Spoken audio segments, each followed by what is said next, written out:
From the New York Times, I'm Michael Barbaro. This is A Daily.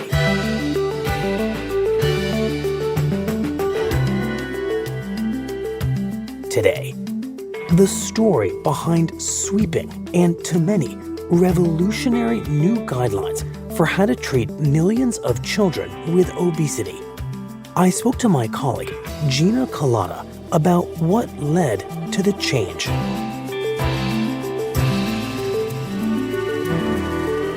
It's Thursday, January 26th.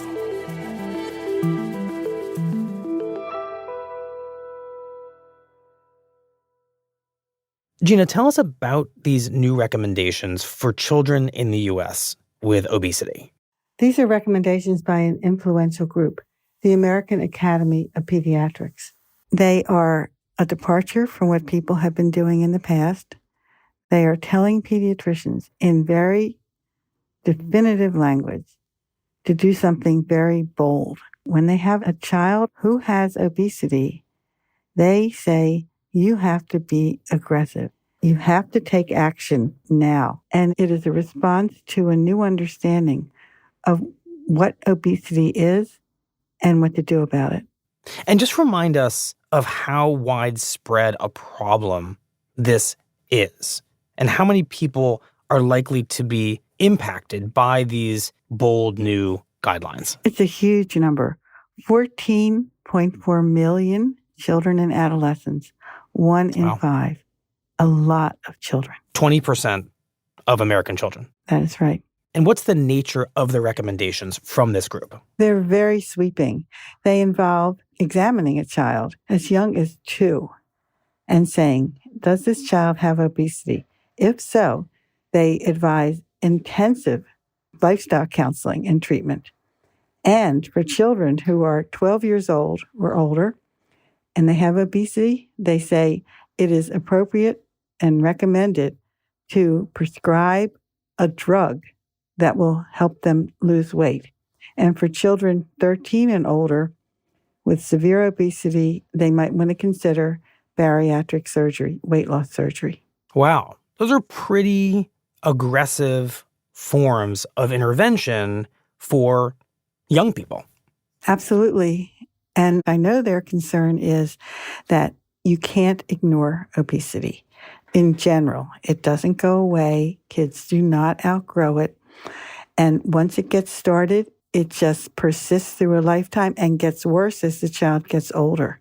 And especially for adults, obesity is linked to a higher risk of diabetes, high blood pressure, and other issues. So what the American Academy of Pediatrics is saying, if you see obesity in a child, you just can't ignore it. You really can't. You've got to take action now. So how do we get to this point where this very influential group of doctors thinks that this level of intervention is required? It's been a really long journey. It started back in the 1960s, sort of the baby fat era. Around then, there was not much obesity. Only 5% of children and adolescents had obesity. So people just said, okay, well, some kids are chubby and most of them will outgrow it. It was not on anybody's agenda as a big issue. Mm-hmm. But then in the 1970s and especially in the 1980s, the rate of obesity really picked up. Instead of 5%, 10% of children and adolescents had obesity.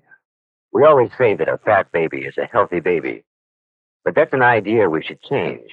People were starting to say, we have an obesity epidemic here. Ideally, the calories you take in each day will just about equal the calories you use. And the thought was, well, change the diet.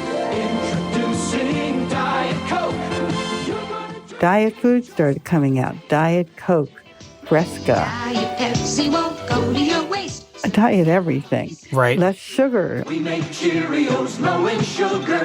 Kids make Cheerios number 1. Artificial sugars and things. Sweet and low. It's the only part of my diet I can really stick to. Don't eat so much sugar. Exercise more. This should not be an issue. You just have to get people moving and tell them to eat fewer calories and everything will be fine. So in this era, it sounds like obesity in children is seen as a question of lifestyles and decisions and choices that are made, choices that are bad or choices that are good. Absolutely. But even with all this focus on diet foods and proper nutrition and getting out and exercising, the problem was just not going away. And in fact, it was getting worse. So in the 1990s, people said, well, maybe we could do some interventions and see what would happen if we did a large study and tried to see if we do everything that we think will make a difference, are we right? So the National Institutes of Health had spent a lot of money on 2 large and rigorous studies, and they said, let's randomize schools. Some schools are the control schools. Don't touch the kids there. Everything's the same. The other schools, they had a whole lot more physical education. They brought in special teachers to exercise for the kids. They made cafeteria meals more nutritious. They got rid of sugary sodas, less fattening meals in the cafeteria. They taught children about proper nutrition and why they had to exercise. They brought the parents in. So the idea here is to isolate what was thought to make a difference and study that. Right. And the question was, what were the kids who were in the intervention schools going to end up with lower weights than the kids in the control schools? But the results were nothing like what the researchers were hoping for. After studying thousands of kids for years in this intervention where they did everything that they thought was needed, there was no difference in the kids' weights. Wow.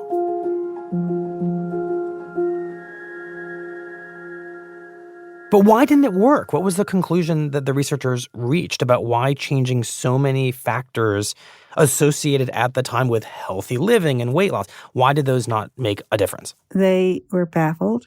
There wasn't an easy answer here. Some people said, it's the neighborhood. It's the expectations of families and children. It's poverty. It's lack of access to fresh fruits and vegetables. And, a lot of that stuff, it's not like it's nonsense. It really isn't. But, what happened after that was our understanding of obesity really began to change. Among some people, not everybody, but among some people, a new thinking about what's really going on here. And what was that thinking? Well, in addition to environmental factors, there was also a strong genetic component. Genes started to be found. I mean, there's dozens now that affect how much people want to eat, how full they feel, what kinds of foods they crave. And it's not like there's one gene. What happens is people inherit like a cluster and different clusters for different people. It's not all under your control. You can't be arbitrarily thin and you can't be arbitrarily fat. You don't have absolute control over what you weigh, even if you want to have that kind of control. So at this point, given the discoveries of genetic links to obesity, it becomes much clearer that this is not just about nurture, not just about the environment, but in very large part, it's about nature, which, as you've said, totally changes this question of fault and control. That is correct. And they started to say obesity is a chronic disease. Now, you could say lung cancer among smokers. We call that a disease. We don't call it a lifestyle choice. Most smokers do not get lung cancer. But there is an environmental impetus that in some people pushes them over the edge. And I think with obesity, it might be the same thing. You say, it's a disease. You say, why doesn't everybody have it then? Well, some people have a genetic push that gets them going in the right environment.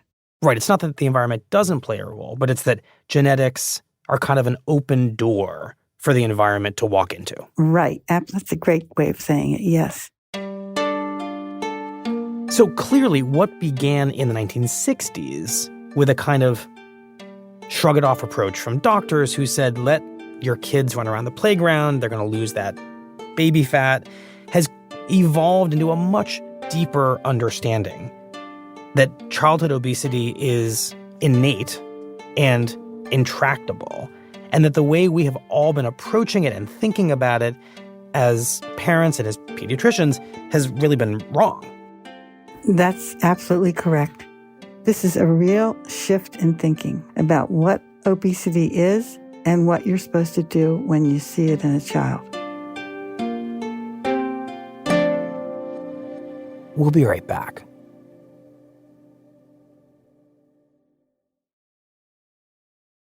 So, Gina, now that we understand how we got here, let's talk through these new guidelines in greater detail and how the people who wrote them envision them working with actual children. So give us some scenarios for the age groups that are covered by these recommendations. Let's start with the youngest children.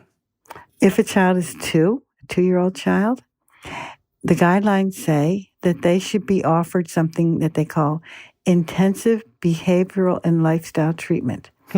They say that's the most effective thing short of medications and surgery. They're pretty intense. Yeah, describe that. Well, they say that it should involve at least 26 hours of in-person treatment, including not just the child, but also the family, with nutrition, physical activity, counseling on behavioral changes. These programs involve lots of specialists, nutrition counselors, maybe psychological counseling, people to help with physical activity. It's a big deal. Right. And a big commitment of time. A huge commitment of time. And often they are only available in medical centers, in academic medical institutions. So basically clinics. Yes. Got it. So this is the therapy recommended for the youngest children who are struggling with obesity. What about slightly older children? They recommend that treatment for everyone. But by the time you're 12, they say you should be offered a prescription drug to help you lose weight. And what are those drugs? There are a whole class of these drugs. There are some new ones, though, that are extremely effective for most people. They're so-called GLP-1 receptor agonists. That's the class of drugs. They were discovered as diabetes drugs, but it turns out they act to decrease appetite. They slow the rate at which people's stomachs empty, and they act on the brain, so you don't want to eat as much.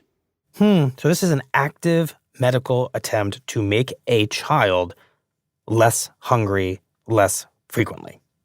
Absolutely. That's what the idea is, yes. Okay, and what do we know about the safety of young children taking this kind of medication, which may not have been designed for them? No, they were approved by the FDA because they were actually tested in children age 12 and up. And they are just as effective and no more dangerous in children than in adults. Have they been around for decades to find out, like in 30 years? No. But, this is a serious chronic disease. Okay, so I want to turn now to when you mentioned it seemed like the most extreme form of intervention for the older children, which is surgery. So what kind of surgery do we mean when we refer to bariatric surgery? This is for children 13 and older with severe obesity. There are a couple kinds of bariatric surgery. They're pretty intense because what they do is they pretty much rearrange your intestines, make your stomach into a little pouch, but also redirect the whole flow of food. But they're strange because people often change their preferences for food. People who often have said things like, I used to crave sweets and now I don't even care about sweets. It has so many metabolic and biochemical changes on the body when you do this that they don't really know which ones are making the difference. But it is making a difference. For most people, it works. And how heavy duty a surgery is this? Especially the ones that you just described as the most effective. How much of a recovery period are we talking about? Because rearranging someone's entire digestive system doesn't seem minor. It's so strange because they do it laparoscopically. And the kids don't, and the adults too, they don't stay in the hospital long. It doesn't have a long recovery time, but once you have it, it's forever. You have it the rest of your life. You cannot reverse it. You can't say, I want my old intestines back. It's gone. And of course, doing something irreversible on a child is a big decision. It is a huge decision, yes. So given the enormity of some of the interventions we're talking about, especially the surgery, what have been the reactions to these recommendations? What are seen as the virtues of them, as well as what have been the objections to them? Well, the virtues are that they take obesity seriously. They don't ignore the problem. They don't say it will go away. And they say you need aggressive action. Right. There are two big objections.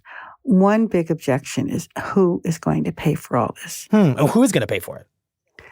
Well, often insurers will pay for a doctor to counsel a child, but many insurers will not pay for the whole team. So not the clinics that you described, for example, doing the 26 hours of therapy. Yep. And usually the insurance will not pay for the obesity medications. That's fascinating. And they're expensive, $1,000 or so a month. The new ones that a lot of people really want. Surgery, they'll pay for surgery. Interesting. So in many of the cases, this is going to be an out-of-pocket expense. The therapy, the medication, that would be out of reach for many people. That's right. It's a huge issue. One hope is that maybe with these recommendations that will give a little push, and maybe the people will start to pay, insurers, especially Medicaid. But at this point, no. And then there are people who, for a lot of reasons, would say, how about health at any size? How about body positivity? How about accepting me for what I am and stop trying to make me into some ideal of what you think a child or a person should look like? And not everybody with obesity has health problems. Just explain that. I mean, that seems like an important sentence. Not everybody with obesity has health problems. There are people with obesity who do not have diabetes, do not have high blood pressure, who do not have any of the things that people are saying. And a lot of people are healthy. So leave them alone, some people would say.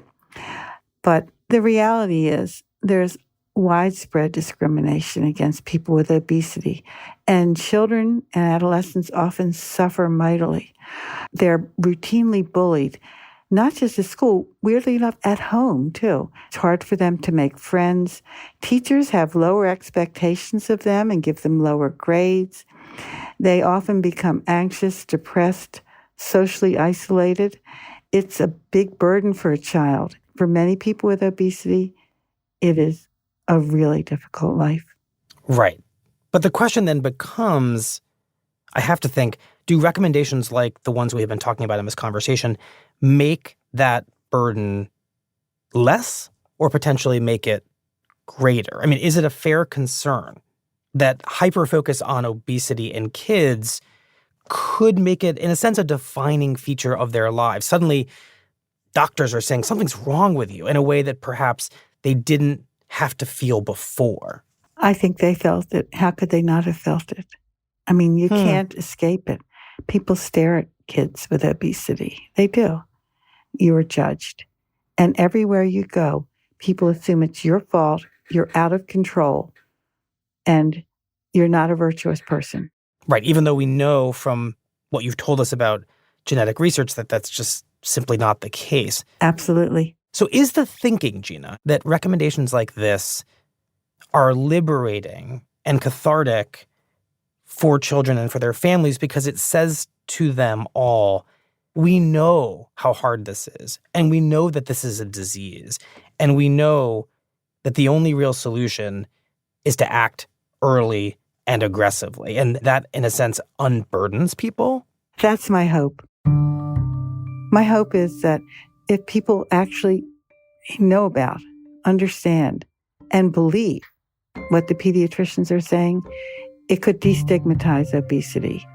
Children with obesity should not be stigmatized any more than a child with another chronic disease like diabetes, asthma, anything else. It's not their fault. It's a disease, and it has to be taken seriously. Right. And these recommendations are, in that sense, at long last, meeting that reality where it is. Yes, that's what I think.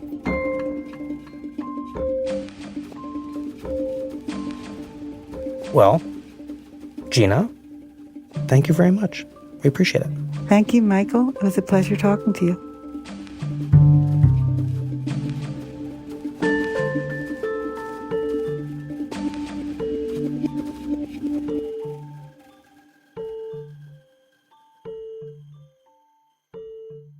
We'll be right back.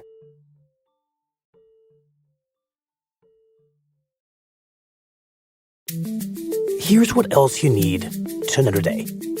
In a history-making statement to the world's 1.3 billion Roman Catholics, Pope Francis on Wednesday condemned laws that criminalize homosexuality as unjust and called on church leaders to embrace LGBTQ people in countries where such laws exist. It was the Pope's latest overture to gay people and further highlighted how different Francis is from his predecessor, Pope Benedict, who spoke out forcefully against homosexuality. And on Wednesday, two prominent House Democrats, Representatives Adam Schiff and Eric Swalwell, publicly protested a decision by the new House Speaker, Republican Kevin McCarthy, to remove them from the influential House Intelligence Committee.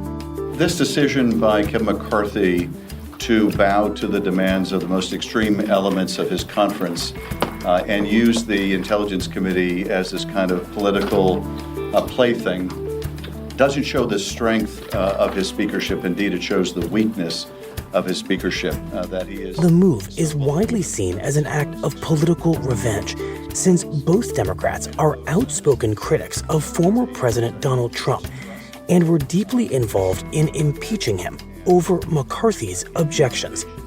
During a news conference, Schiff said that the decision would undermine faith in the Intelligence Committee's work. It will only, I think, breed distrust within the intelligence community as to what it can share and what it can feel confident about sharing with the Congress. Today's episode was produced by Carlos Prieto, Stella Tan, and Shannon Lin. It was edited by Lexi Diao and Paige Cowett, contains original music by Marian Lozano and Dan Powell, and was engineered by Chris Wood. Our theme music is by Jim Brunberg and Ben Landsberg of Wonderly.